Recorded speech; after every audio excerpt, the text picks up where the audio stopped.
Yes, absolutely. You know, Debbie, I'm going to just say one thing because for those of you who saw, I got to see Debbie in Israel. It was such a treat. I got to see Deb. We got to see Tammy, who can't make it on today. Oh, she went to Ben Shapiro. That's who she went to. Oh, wow. So Tammy couldn't make it on today. She actually told me she did have a request. They needed certain vests and they didn't have enough money, and she's going to send me the link. So I'll send that out. That woman does not stop. She does not stop. She's unbelievable. But Debbie, I'm going to you can speak for her for a second, but if you don't know, Debbie was there for both a wedding and also a shloshim. Her nephew was killed. Her husband's nephew was killed fighting. And I didn't know this because Debbie didn't tell this to me at the time, but her niece, the one who's married to this man who was killed, like has a massive following on social media. And she actually pulled out her account when I saw her in town. And she's such a love. She is such a love. She is such a light. But you look at these pictures of this beautiful family, it is like, you have to like pinch yourself. Like, did this really happen? This father is just gone, like just like that. It's just so hard to believe. But I kept on thinking about Debbie because to me, this is just on a personal level, but this was really the feeling that you could feel when you go to Israel.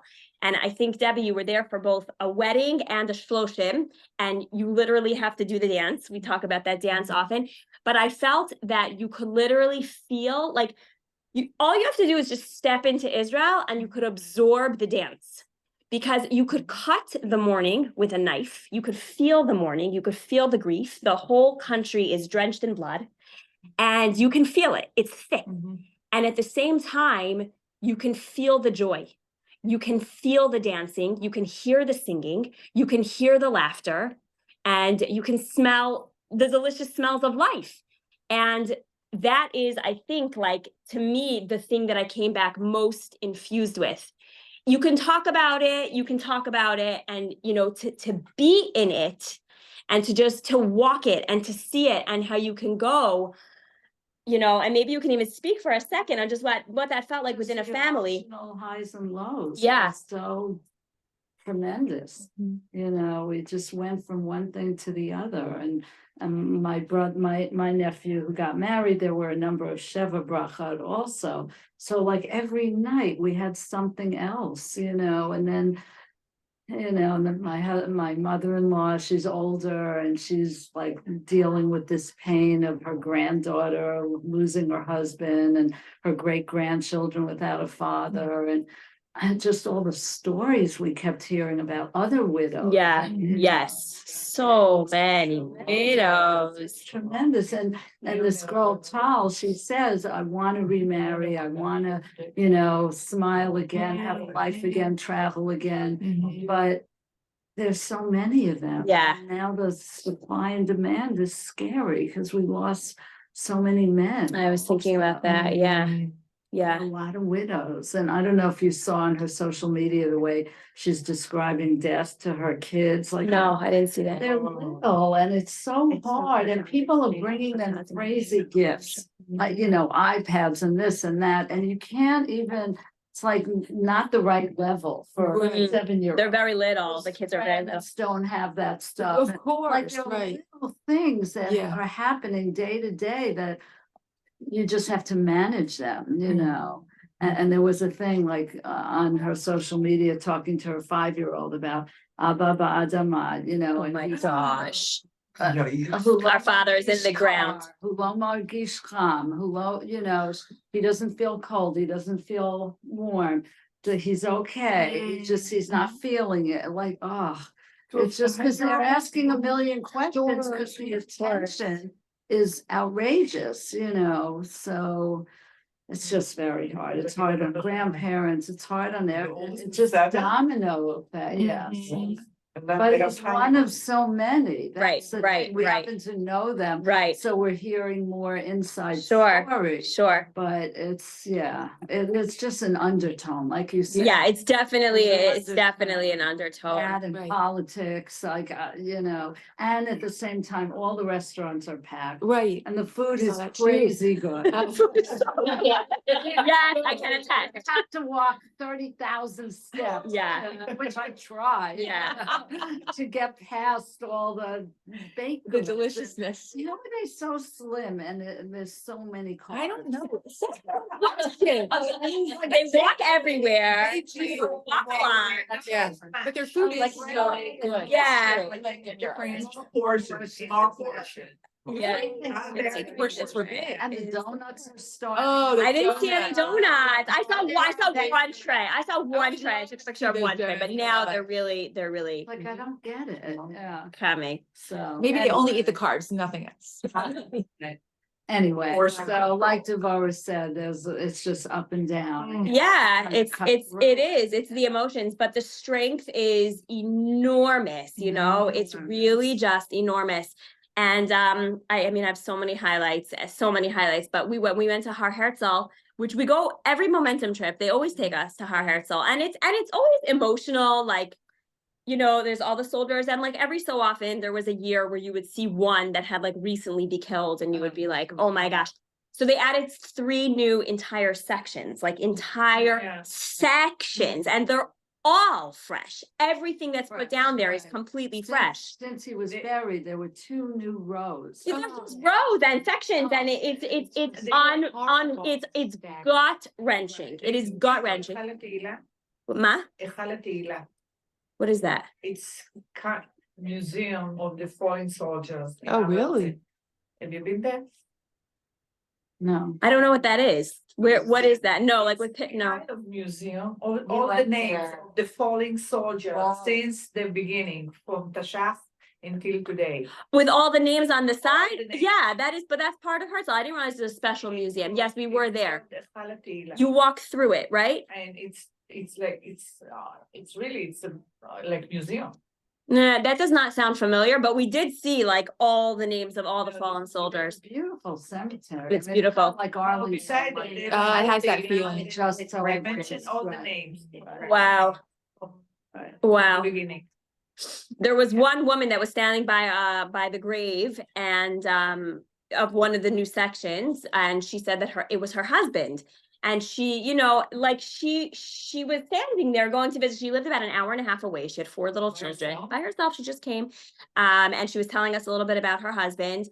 But what was so mind-boggling is that she was thanking us so much for being there. It meant she was so wowed and in awe that we would come from America during this time, and like she's standing by the grave of her husband Right. who had just, so you know, those kinds of moments just all the time, Right. very, very humbling, very, very much reminding me of, you know, I often say, like, never underestimate the power of your presence, you know, like you just never know, like just by showing up, what that's going to be. And that was definitely something that we felt extremely strongly, like how much our presence there had made a difference. I could go on and on and on. You're going to have to just continue to wait to hear the bits. There's so much to say.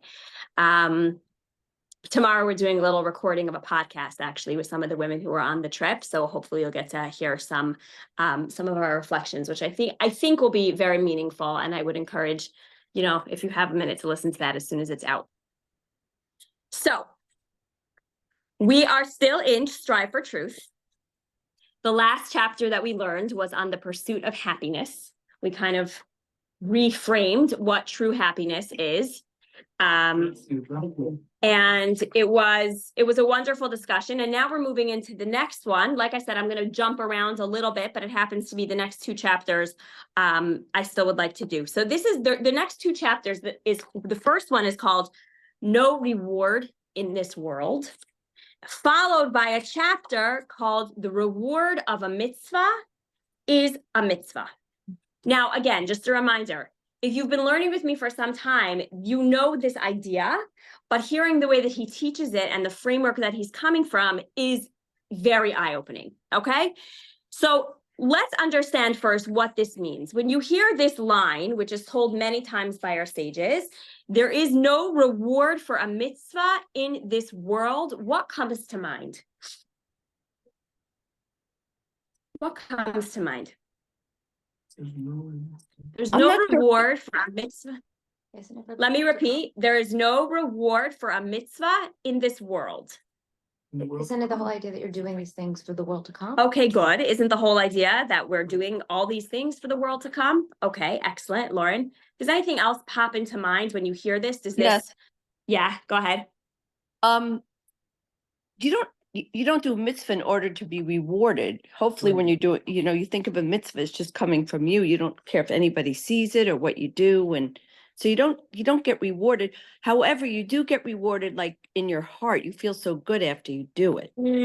Okay. I Okay, don't know. beautiful. I'm not quite sure of your question, I guess, is my. Well, first I was just trying to just ask what thoughts come to mind when you hear this line that there is no reward for a mitzvah. There really is But there's personal reward. Right. It's not a physical reward. Okay, It's not a man-to-man reward. okay, It's more of a God-to-man. okay. Then let me flip the statement for a second before we go into his text. Would that also mean if we say there is no reward for a mitzvah in this world, if I flip that, can I say that there is no punishment for a sin in this world? probably. What? Well, there's no God. What did I just say missing that's the so mark. confusing? If there's no reward for if there's no reward for a mitzvah in this world, then if you flip the statement into the negative, is there no punishment for a sin in this world as well? Is that also opposite true? Why is it opposite? I don't agree. Okay, either. why? No, I'm saying, why would an opposite of a mitzvah be a sin? Oh, that's a very good question. Okay, Lynn is bringing up a very good point. Why is the opposite of a mitzvah a sin? Because it's a sin. Not though. So, Well, it's a sin not to do a mitzvah. well, exact opposite, I don't know. I don't know if it's hot and cold, but when I was teaching, yeah, go ahead. Maybe it's just the idea that we have to hold ourselves to be accountable for every action that we do. Okay. Because we don't want to be punished. I don't.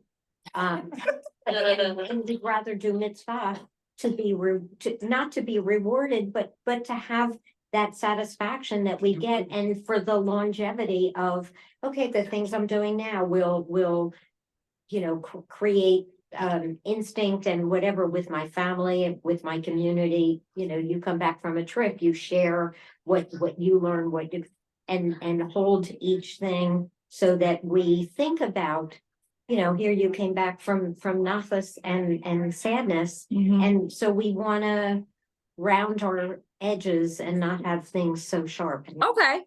Okay, that is beautifully said, Amy. Can we go back to the original statement? Yes. Because you said there's no reward for a mitzvah in this world. Yes. So maybe it's just that you're rewarded for your mitzvot in future lives, and if you think about just your body, and what you do in this life, you're rewarded in future iterations. Okay, beautifully said. Good. The thing that keeps sticking in my mind is that it's not making it sound transactional. Oh, okay, good. So I don't think it's that way. Okay, good.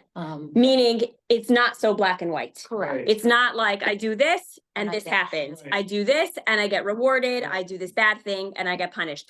I will just throw in, because I think we're going to focus on the mitzvah, but I think it is important throwing that little extra piece in regarding the sin, because I think it's important to also realize there are people who do things, they wait for lightning to strike. Right? They're waiting, like I just did something bad and they're just like waiting, or like, oh, my car didn't get hit. That's so weird. I just committed such a big sin. Like they're waiting for something to happen, but it doesn't work like that. Right? I would go so far as to say is there really is no such concept as reward and punishment in this world at all.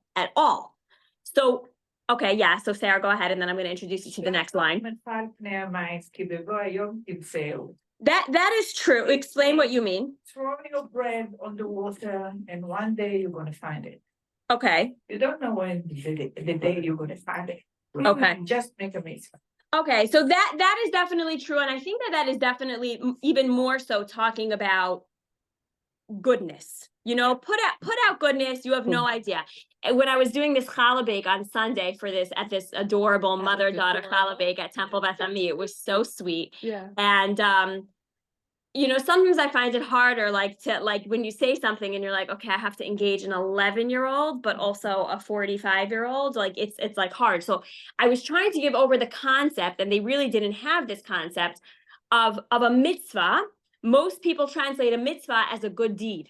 If you would take a survey on the street and put up a microphone, most people would say, what's a mitzvah? It's a good deed. As you know from studying with me, I hope you know, a mitzvah is not a good deed. A mitzvah is a commandment. So there are 613 mitzvot, and they are the blueprint, literally, which is laid out for us exactly the way that God orchestrated this world. Whatever still applies to us is exactly the way that our soul is able to tap into whatever it needs. That's the recipe, okay? Some of them seem crazy. For example, we know that the Torah actually tells us, we're going to get to this in a moment, but the Torah actually tells us, be very careful with how you treat the concept of a mitzvah, because we don't actually know the reward for any mitzvah. In fact, we are told, we have one snippet of information. We're never told the reward for any mitzvah. If you were with me learning in Pirkei Avot, you probably remember this concept, except for 2 mitzvot. There are 2 mitzvot in the Torah that we are told the reward for. And both of those mitzvot, the reward is you'll be granted a long life. L'ma'an ya'arichon yamecha is what the Torah tells us. You'll be granted a long life. Who remembers which 2 mitzvot those are? Honoring your parents. Oh, good. Okay, so the first one, honoring your parents, okay? Which I really fully, like my brain totally comprehends that, you know? Like you honor your parents, it's hard work. It is hard work. If you follow the instructions of the way that the Shulchan Aruch lies down what it really means to honor our parents, it's hard. It's really hard. So I understand that the reward for that would be L'man ya'arichon yamecha, your days should be long. Keep in mind, that's not in the world to come. Okay, so keep in mind that question. There's one other mitzvah that the Torah tells us the exact same reward. Does anybody remember which mitzvah it is? Is it the bird in the hand thing? What? The bird, not the bird in the, no, it's not. It has to do with a bird. The bird in the nest. What is the mitzvah? It's Take the egg. when the mother's not. Yes, yes, very We good. discussed this like maybe like a year ago. It's very hard. It's a hard mitzvah because it's hard in our emotions, but Yes. it takes 2 seconds. It literally takes 2 seconds. It's very hard to come by. It's called shiluach hakan, and it means shooing away the mother bird in order to take the eggs. If you need the eggs, right? Or If just to you literally need do- the eggs, there's actually a full, well, not even if you just need the eggs. Really? It's very, very, very rare. If you look into actually how you have to be able to accomplish this mitzvah, it's very hard to be able to do it. Oh. We don't have to get into the whole psychology of this mitzvah. It's not for a purpose. We have no idea. I have no Right, idea. I don't understand. The point is, it takes 30 seconds. It takes 30 seconds to accomplish this mitzvah. You go up on the roof, you find the nest, you shoo away the mother bird, you take the eggs, done. Okay? And the mitzvah reward is equated to honoring your parents, which is probably one of the hardest mitzvot. Why does the Torah tell us this? What's the point of this for us to remember? We don't understand the value of every mitzvah. Don't ever take any mitzvah either too lightly. Well, I'll just leave it at that. Just don't never take a mitzvah too lightly, because it might seem like it's so easy. What does it matter? You know, it's so simple. I don't really need to do this. This is an easy one. Let's put my focus where it's a harder one. But the Torah specifically is trying to teach us, you don't know. You don't know the recipe. You don't know what I'm trying to get you to do. So just do me a favor, says God. Just follow the book. You know, just do what you're supposed to do, because you don't know. Don't mess with the equations. Yeah. But Deborah, from Taryag mitzvot, more than half you shouldn't do.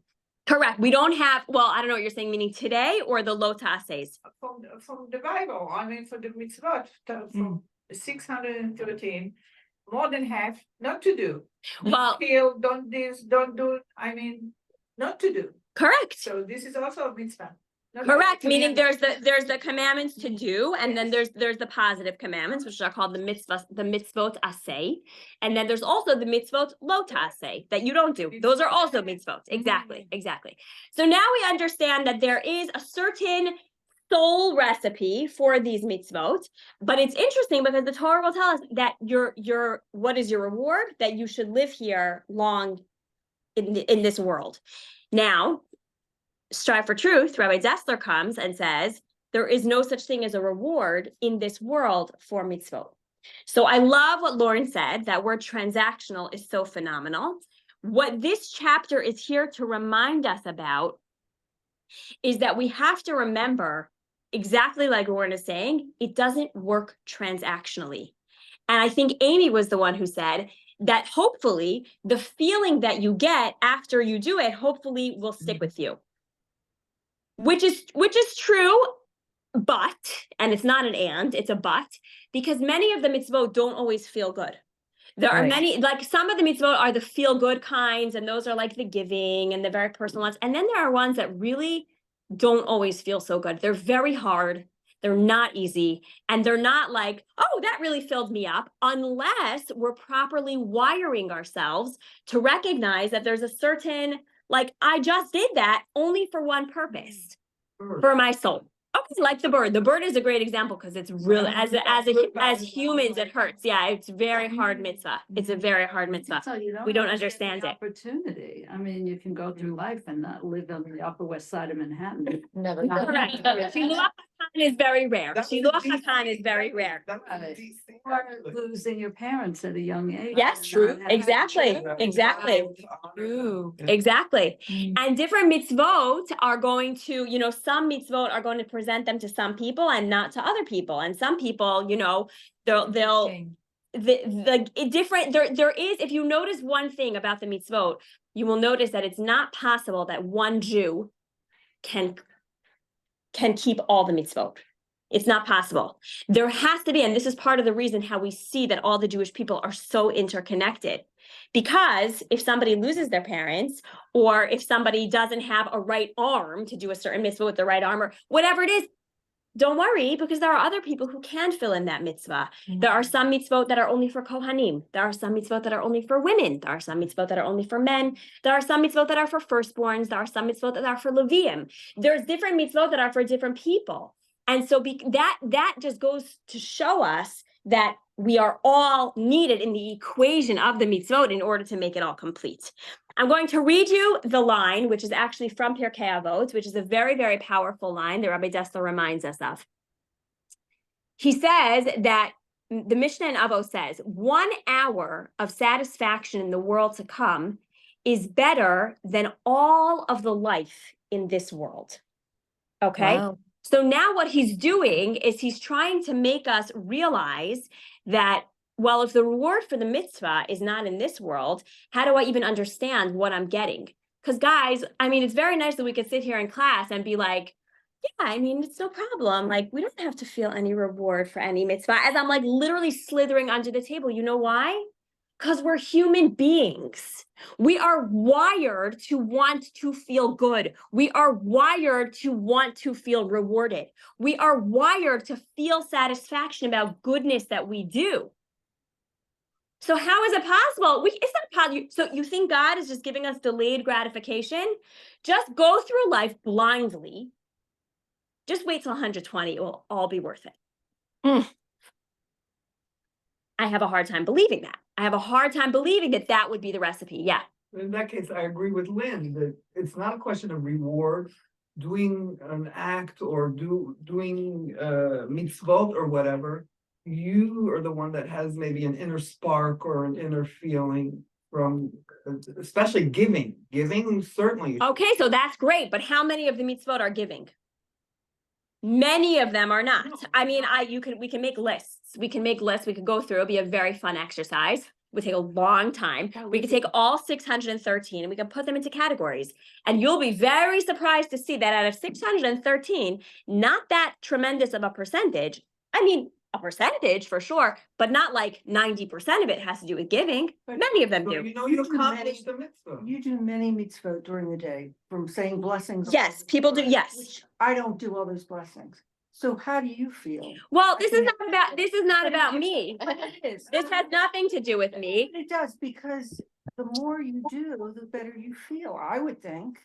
Okay, If I so decided tomorrow to start saying a blessing before I drink water or go to the bathroom or whatever, And it meant something to me. I feel better for it. Okay, that's very nice. You know how many people I meet that they say all they do is they just go through their day And like they- in a slumber and they don't even realize They're doing. they're just blindly sleepwalking through life. Like. Or do saying the blessing? Through life, They don't through even everything, notice, through right. their spirituality. Right. So what you're saying means that what the purpose of this whole discussion is that what it's trying to do is fine tune our way of living and our way of thinking and our way of connecting to the spiritual.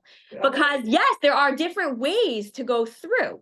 So what you're saying is you're basically jumping to the last line, which, spoiler alert, the last line is going to be that when you are able to feel good and you know that you are tapping into the divine and you know that you are able to uplift and you know that you are able to get all of this from the recipe of mitzvot, that leads to a very fulfilled sense, which gives us a sense of gratification, which means that there is a good feeling that comes from it, which, by the way, God only put into this world so that we have the taste of something sweet. I want to discuss the world to come for a second. It's important to bring it up because I cannot tell if I don't think I've been there. But I can tell you what the rabbis say about this. And the truth is, I've told you this before, that I did this massive report my second year in Israel on life after death, and I was more confused about life after death than before I even started researching.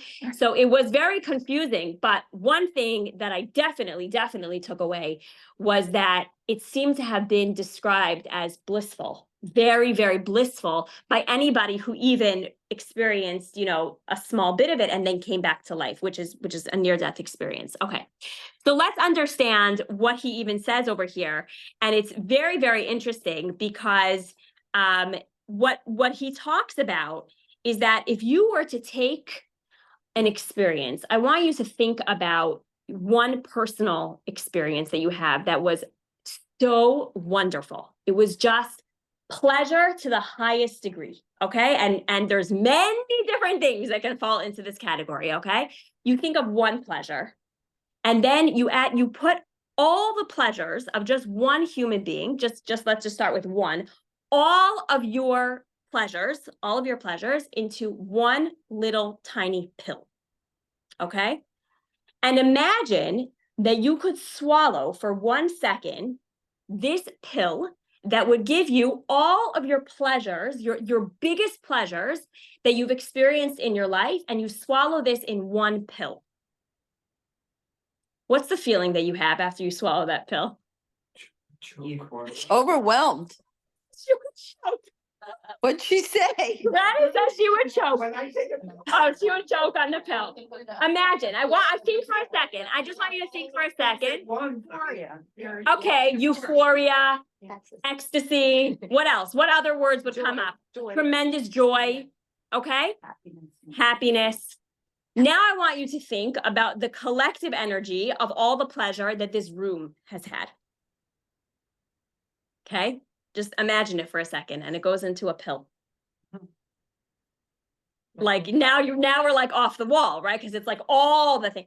And then we bring it bigger and bigger and bigger and bigger. And the example that our sages give us is that if we were to collect one moment of all of that pleasure, the whole entire world into one pill, we wouldn't even be able to understand what one moment in the next world actually is.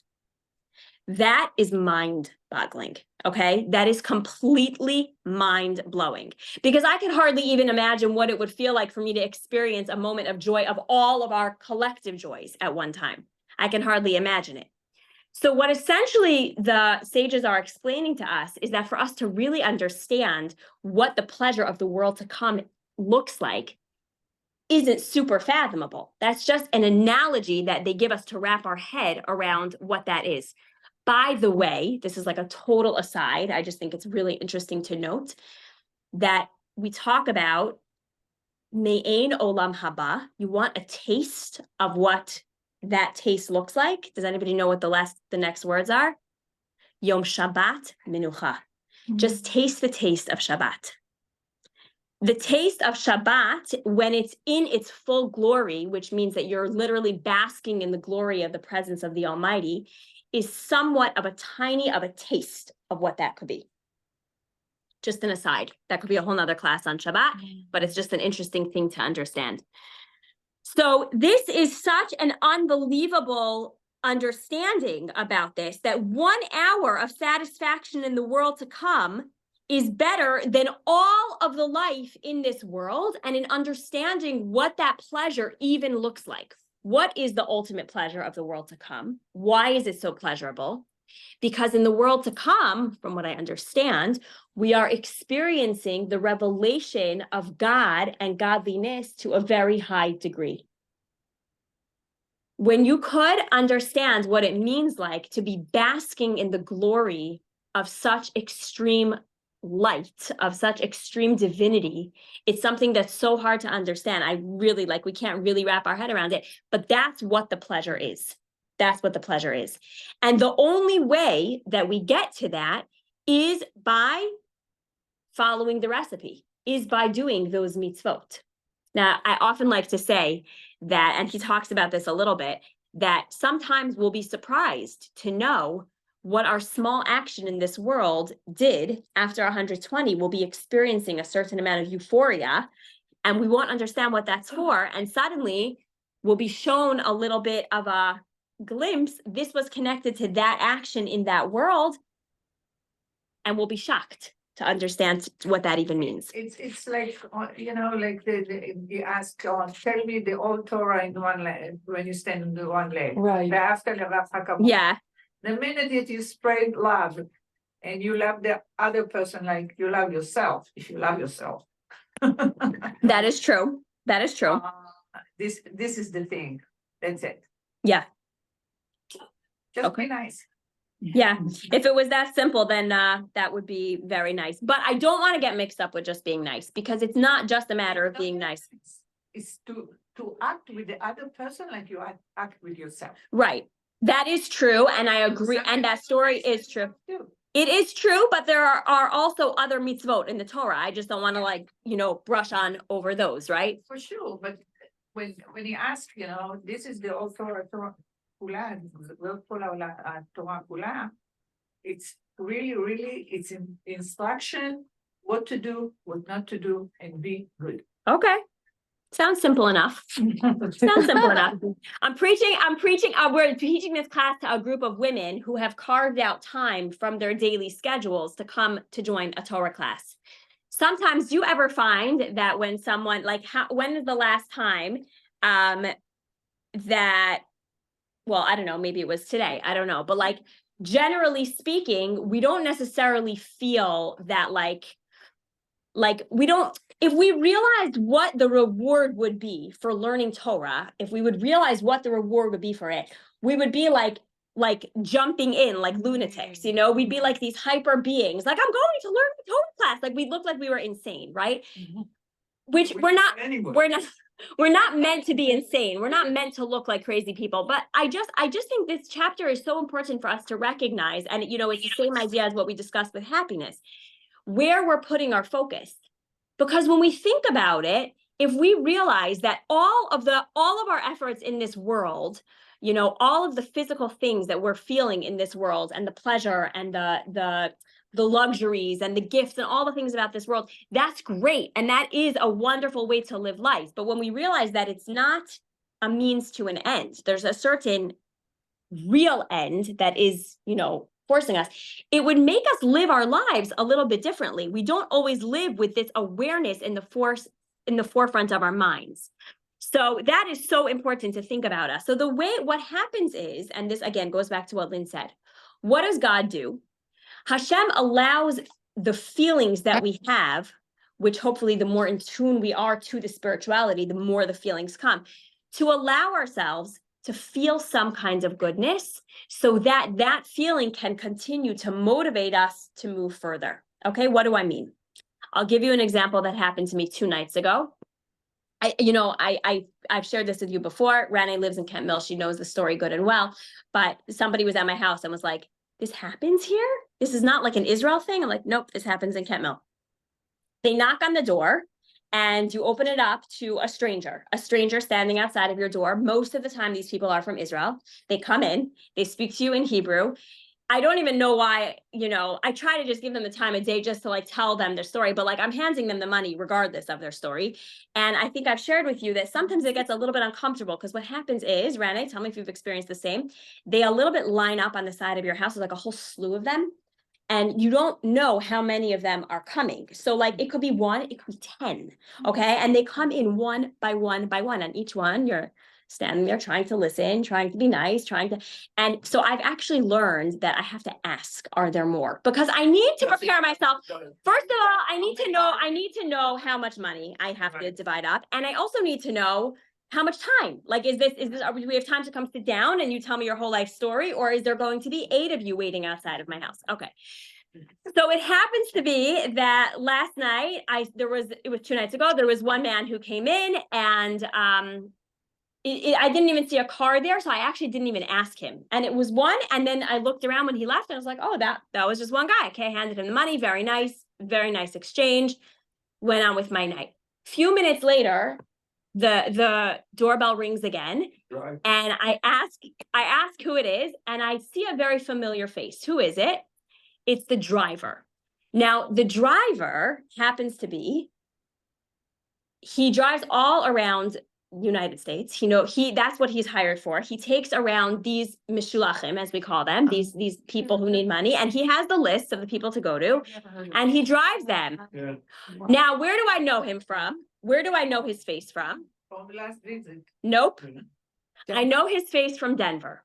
Why? Oh my God. Because Wow. guess where the driver stays when he goes to Denver?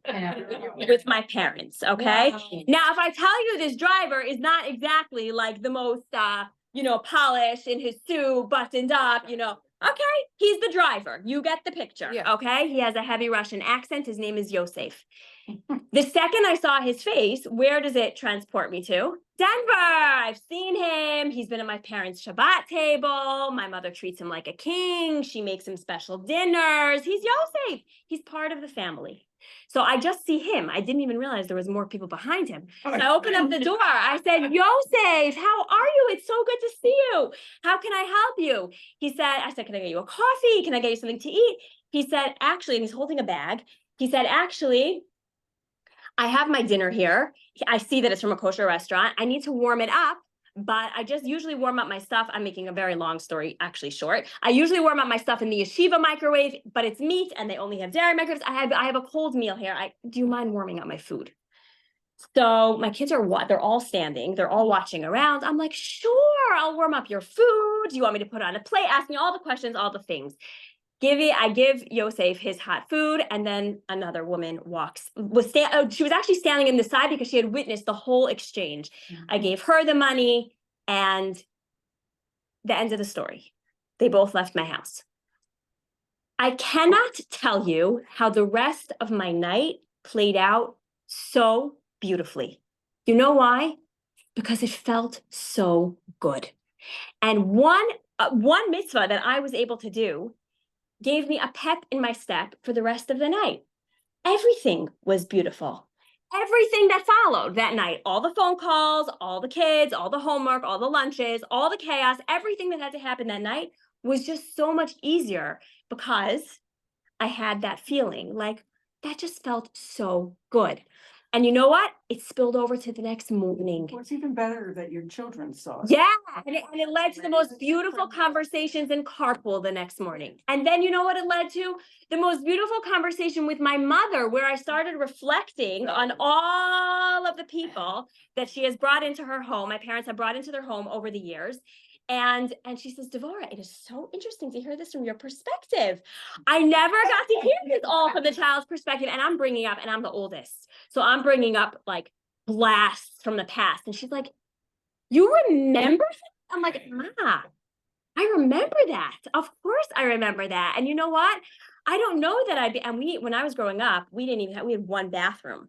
So like these people staying in my house, they shared the bathroom with me, okay? There was like code as to like, if there was a man that was using the bathroom, what that was gonna look like. It's a whole nother story. I could go on One and on. bathroom for the entire family? Because we had a tenant, a very lonely tenant who lived downstairs, and so we only had one bathroom on the main floor. Yeah.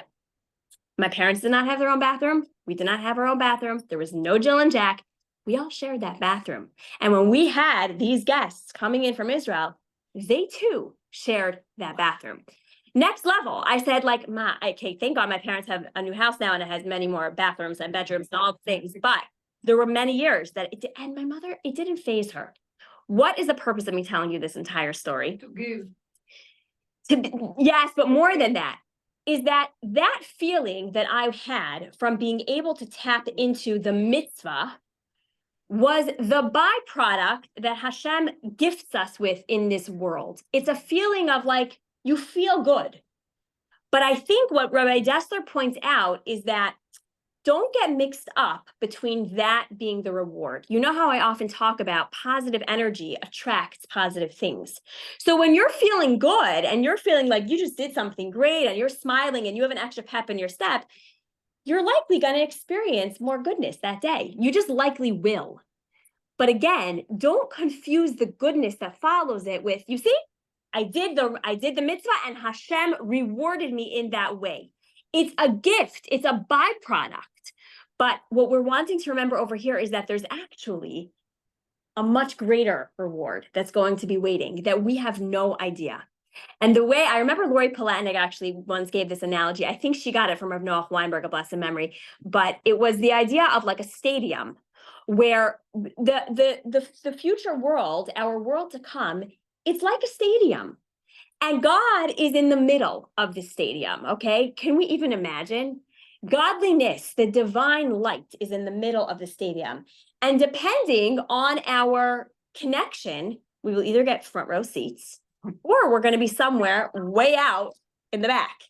It's all going to be amazing, but there's obviously going to be levels of that connection. Understanding this idea gives us insight into the next chapter, which is the following idea, that the reward of a mitzvah is a mitzvah, okay?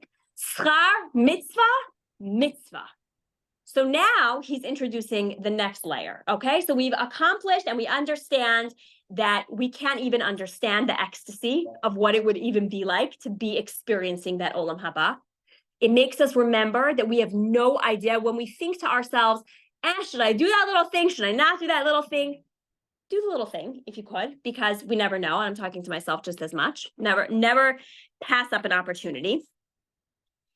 And the second mitzvah though. Yeah. 'Cause you honored your mother the next day by telling her all of the things. Okay, so maybe that goes into the next idea. Yeah. That's beautiful. So maybe that goes into this next idea as well. We're never sure of the snowball of what we do. Absolutely. I remember that in camp a few years ago, we were talking about the power of the butterfly effect and how if you flap your wings here, you never know what's happening across the world by a butterfly flapping its wings. And it was Shabbat afternoon for a workshop and I had the girls, I wrote out different scenarios on index cards, different mitzvot. Some of them were so random. And I said, I want you to write up a story like in your heads, you're going to share it with the group, like how far this thing could go. Like, where do you take it? Like how much of an effect can it go?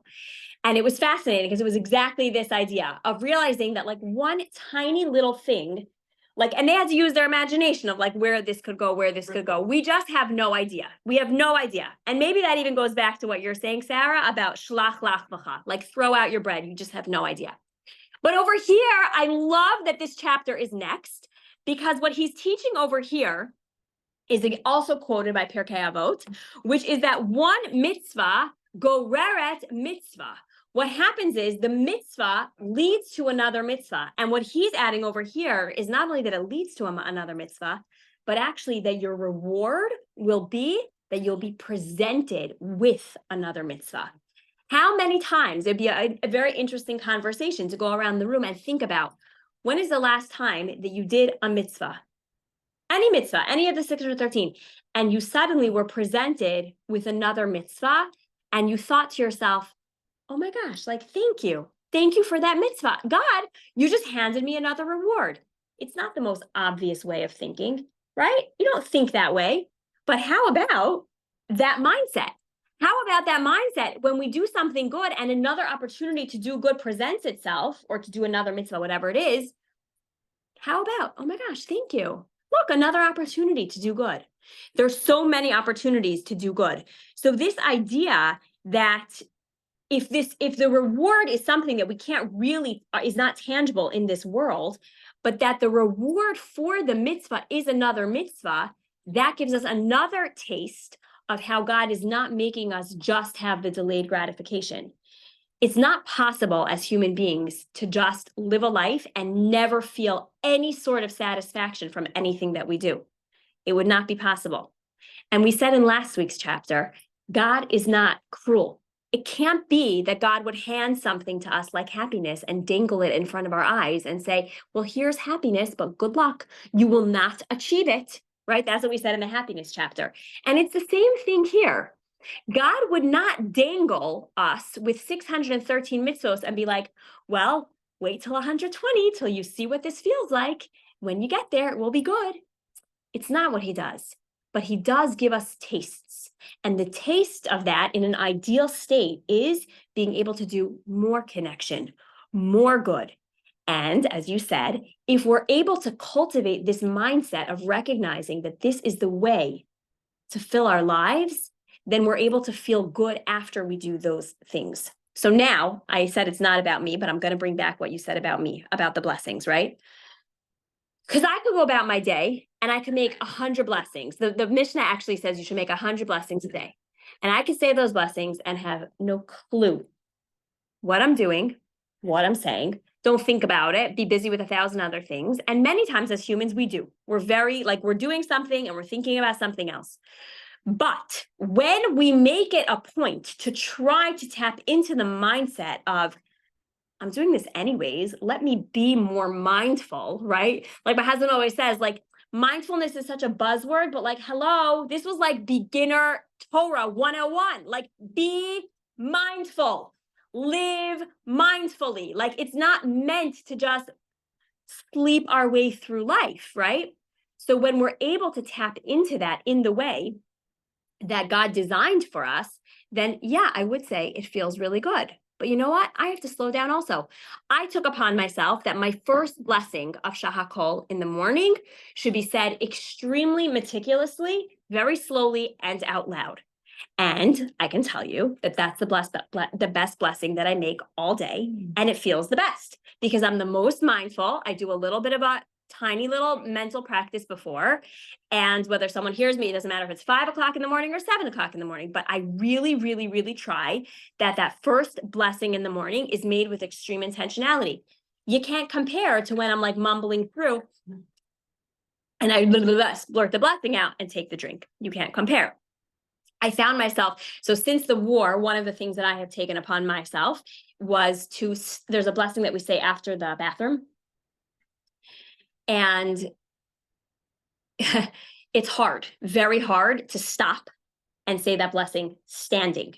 Because you go to the bathroom and there's 1,000 things that you have to do afterwards. You just got to run. But I really try, and it's not 100% of the time, and sometimes I really can't stop.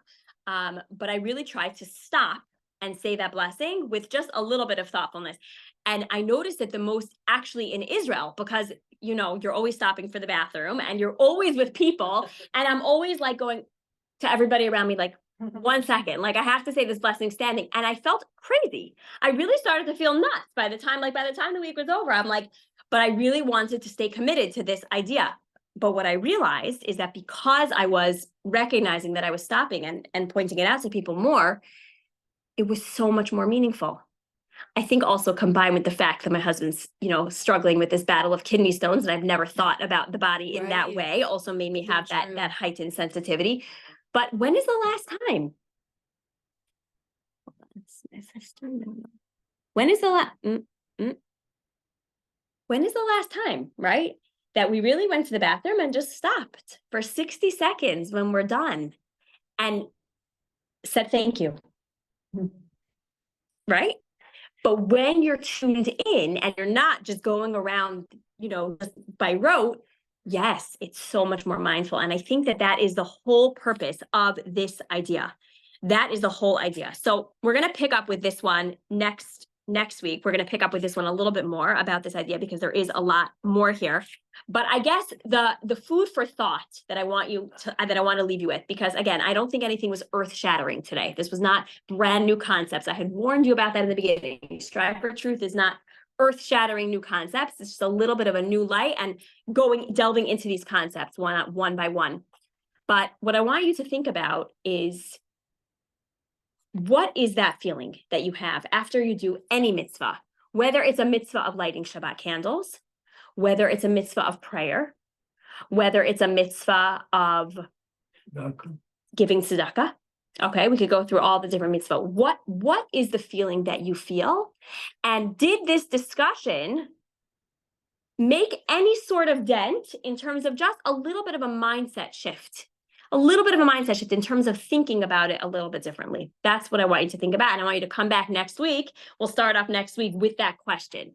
Is there anything that happens that shifts in understanding that it's not so much about here and now? And now class is really over, but I just want to add this last thing that I said, because I think that was such a phenomenal point that Lynn asked. Is the opposite of a mitzvah a sin? So you can't really say that it's a flipped coin, right? Because not necessarily, but if you do, for example, do you remember that it's a mitzvah to not speak Lashon Hara? It's a mitzvah to not speak Lashon Hara. So when we zip our mouths, when something is very much hard for us to not to say, and when something is very hard to not say, and we don't say it, what happens when we say it? Is that the flip of the coin? Maybe, right? So thinking about that in recognizing that the same thing might happen if you're in tune enough, if we're in tune enough with what might happen, then we might feel yuck. Now, gossip is the easiest one to think about, but there's many mitzvot that we might not, because our souls are not spiritually attuned enough to be able to feel what we call in Hebrew the shemetz, the dirt. But if you think about it, maybe if we were in tune enough, we actually would feel a little bit yucky. And that feeling would remind us of what is yet to come. But also to remember that also the negatives, there's no punishment, there's no consequence until afterwards. There's nothing. So yeah, and sometimes, and I will just say, I'm gonna stop the recording here, but I will also just say that, like, what I said about positive energy is very true. So you might do something good and think, oh, like that was the reward for it. And it might be God like giving you a little, sunshine taste, but it's not really the real reward. You understand? It's not really that real reward. So that's the food for thought. The minute that you